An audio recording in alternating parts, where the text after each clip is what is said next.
Today, at approximately 6:47 a.m., a complex, multi-domain Ukrainian operation began against a key Russian military asset on the outskirts of Moscow, the Borisogledsk II Electronic Warfare, or EW, center. The initial phase involved a coordinated probe by swarms of Ukrainian unmanned aerial vehicles, which included FPV-type loitering munitions and fixed-wing reconnaissance aircraft, approaching the facility from multiple vectors. The reported objective was to map and disrupt the digital infrastructure of the high-value, estimated $4.5 billion radar and signals intelligence grid, threatening the core command link that integrates Moscow's regional sensor network. Specialized assets were observed carrying out specific tasks in this opening phase. Punisher strike drones conducted low-altitude passes to map fiber optic corridors, while UJ-26 reconnaissance platforms traced critical uplink routes. Other electronically scanned array drone units were reportedly tasked with locating the facility's central data core. According to operational reports, this complex drone swarm was supported by Ukrainian Su-27 fighters and attack helicopters, which maintained a defensive corridor to protect the unmanned assets. At the same time, Ukrainian reconnaissance elements initiated the electronic assault. Ground-based robotic platforms, including Panther-type systems, advanced along tree lines to identify isolated relay towers for later kinetic strikes. FPV teams maneuvered through transmission corridors, visually tracing the signal cables feeding the Borisogledsk II complex. As this happened, portable Ukrainian EW jammers were activated, generating a powerful wave of interference targeted at the facility's sensor arrays. The immediate effect of this electronic barrage was significant. Within minutes, Russian operators inside the complex reported flickering command links and intermittent voice channels. The jamming created major blind spots in the Russian sensor grid, effectively isolating the facility electronically before any kinetic strikes landed. During this preparatory phase, Ukrainian mechanized units, including T-64BV main battle tanks, reportedly waited at concealed positions just outside visual range, prepared to take advantage of any gaps created by the electronic assault. Infantry squads established a perimeter, synchronized with the live drone feeds. Russian defensive systems in the sector activated in response to the electronic probe. Mobile Buk M3 surface-to-air missile, or SAM, launchers were observed rotating to acquire targets, while Pantsir S one-point defense systems began tracking suspected drone signatures. Russian MiG-29 fighters and Mi-28 attack helicopters scrambled to patrol the airspace, starting a complex duel. Explosions did not define this initial engagement, but by a contest of sensor versus counter-sensor and frequency against frequency. The first phase of the battle for the Borisogledsk II complex was successfully underway, achieving electronic isolation and setting the conditions for the kinetic phase. As the initial jamming wave subsided to create calculated gaps in the Russian command network, Ukrainian forces immediately escalated to the kinetic phase. This stage was defined by layered and precisely sequenced strikes. From staging areas reportedly 30 miles out, Ukrainian M142 HIMARS batteries launched a volley of precision rockets. The targets were not personnel or hardened shelters, but critical infrastructure, power nodes, communication relays, and radar substations essential to Borisogledsk II's operation. The strategic goal was to physically disconnect the facility rather than to destroy it outright. On the ground, Punisher drones conducted diving attacks in pairs, harassing Russian vehicle convoys, attempting to reinforce the area and severing resupply routes. At the same time, mine-laying robotic systems reportedly navigated drainage ditches to deploy sensor-triggered anti-vehicle mines. This action was designed to force Russian armored units to slow their response, or reroute through less favorable terrain. Under this cover, the waiting T-64BV tanks advanced, using smoke and terrain to mask their movement.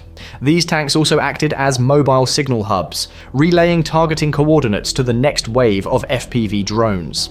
High above the engagement area, Ukrainian Su-27 fighters maintained an altitude of approximately 18,000 feet, using their radar pods to generate a comprehensive three-dimensional map of the active Russian defenses. This data was fed directly into the Ukrainian drone network, allowing for the rapid triangulation of any active Russian emitters within the compound. Once identified, these emitters were targeted by airdropped cluster mini-munitions from Punisher drones, effectively shredding antennas and short-circuiting exposed systems.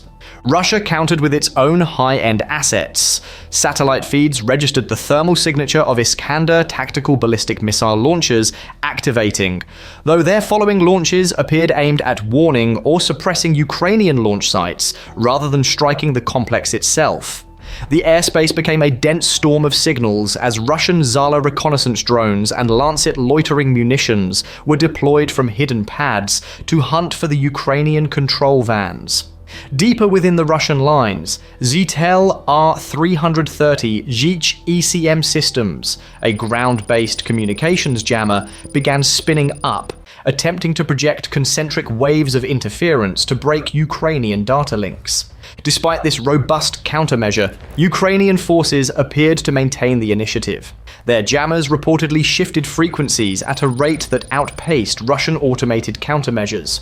The HIMARS batteries continued to strike secondary infrastructure, including fuel depots, backup servers, and radar cooling towers.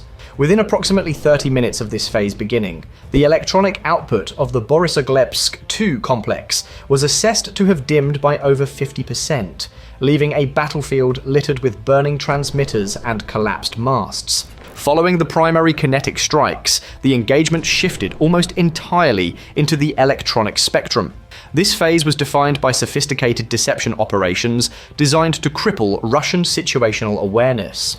Specialized Ukrainian EW UAVs released swarms of micro-emitters, which are small airborne pods broadcasting false radar signatures across a 10-mile radius. On Russian radar screens, these decoys reportedly simulated dozens of phantom convoys and armor columns where none existed. This aerial deception was augmented by ground-based electronic decoys and mobile EW jammer trucks, which together generated a dense electronic fog. This was a direct attempt to blind advanced Russian systems, such as the Nebo-M long-range radar arrays, whose operators saw their scopes flooded with static and false returns, making targeting solutions impossible. Amidst this engineered chaos, Ukrainian command and control links reportedly remained secure and encrypted. Ukrainian Signals Intelligence, or SIGINT, crews used rapid frequency hopping techniques, shifting channels every few milliseconds to stay ahead of Russian trace and jam algorithms. The objective shifted from physical destruction to cognitive control, freezing the Russian military's ability to observe, orient, decide, and act. Russian forces scrambled to re-establish a coherent operational picture. Engineers attempted to reroute data through backup fiber channels. The Zytel ECM systems, some still damaged from earlier strikes, were rebooted at reduced power to cast jamming waves outward. For brief moments, they managed to regain partial visibility, only for Ukrainian signal units to perform counter-jamming techniques, effectively folding the spectrum back onto itself until sensors on both sides flickered erratically. The Su-27S continued to function as critical airborne relays, stitching the Ukrainian ground units and drone clouds together. The fight for the Borisoglepsk II had evolved into a contest of perception, an invisible war where victory was defined by bandwidth control and the ability to make the enemy sensor blind. As Russian sensors flickered and the electronic fog partially receded, Ukrainian forces seized the window of opportunity to begin a limited mechanized ground assault. This was not a brute force breach, but a calculated advance, taking advantage of the previously established electronic superiority.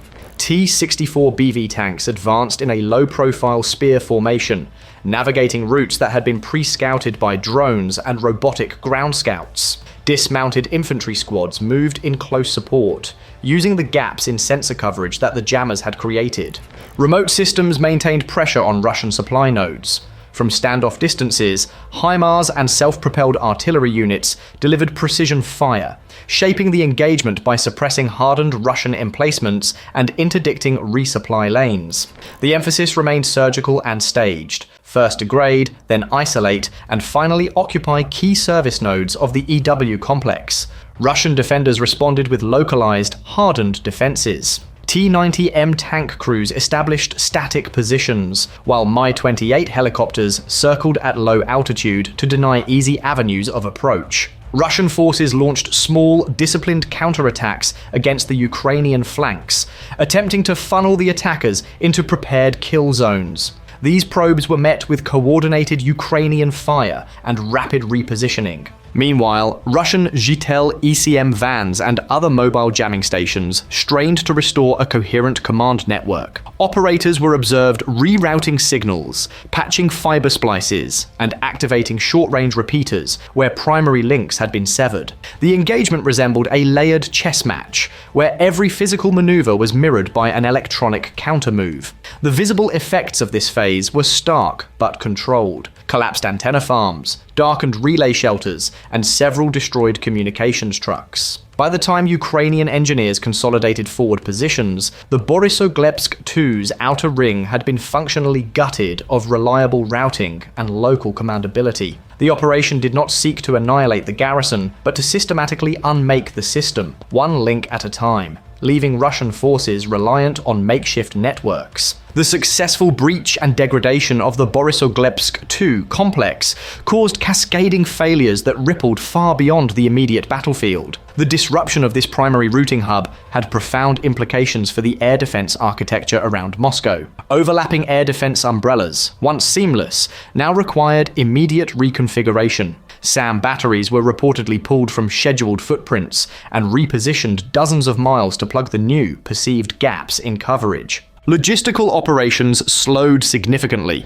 Convoys carrying fuel and spare parts stalled at checkpoints as commanders struggled to verify identities and re-authenticate orders over unreliable networks. Backup command centers, intended for seamless substitution, were flooded with stale data and began issuing conflicting orders. The cohesive Russian command mesh fragmented into a patchwork of isolated nodes. The tempo of Russian response slowed by an order of magnitude. Ukrainian forward teams capitalized on this disorder. They moved to isolate reserve depots and telemetry hubs, with the objective shifting to capturing control, which involved retrieving logs, securing caches of communications equipment, and denying Russia a rapid reconstitution of its network. Wheeled robots were deployed to inspect and disable vulnerable relay cabinets. Drone crews sifted through surviving sensor feeds to gather intelligence for future targeting. Russia's response was reactive and localized.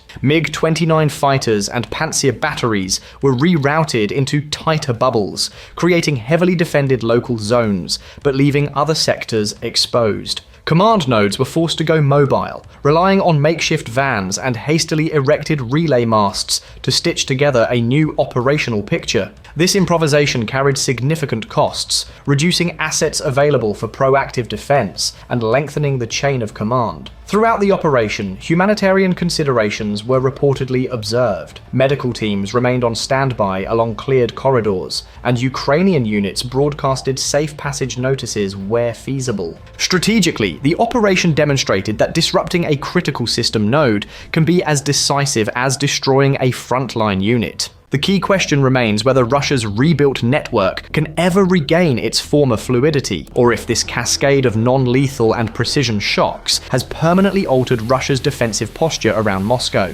Following several hours of sustained electronic attrition and precision strikes, both sides began to recalibrate. Ukrainian forces consolidated their control over the disrupted network nodes, securing digital corridors before withdrawing mobile units to safer staging areas. The operational aim shifted from expansion expansion to stabilization. Combat engineers deployed retrieval bots to catalog damaged electronics and ensure no volatile systems remained. Across the perimeter, Russian crews regrouped among the damaged infrastructure. They were observed erecting temporary command shelters and cautiously reactivating backup communication links. A new, more guarded rhythm was established as perimeter sensors were deployed around the ruined relay hubs. By first light, the battlefield had largely gone quiet. The primary mission objective had been met. The Borisogledsk 2 EW center was effectively blinded, its primary command channels severed, and its influence on the Moscow regional network significantly degraded. What remained was a systemic silence. Russia's network,